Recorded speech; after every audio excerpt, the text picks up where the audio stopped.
one performance that we went to go do.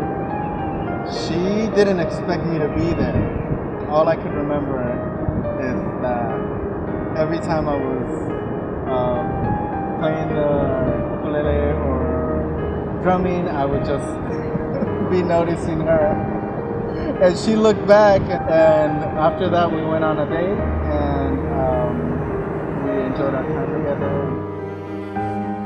So he woke me up at 3 in the morning and he's like, okay, come on, we gotta go.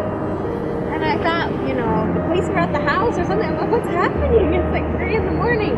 He goes, just come on. So we go in the car and I'm like, where are we going? What's happening? And I just went back to sleep and I woke up and he took me to the beach and we went on top of a hill and he just took me to watch the sunrise. So that was one of my favorite romantic memories.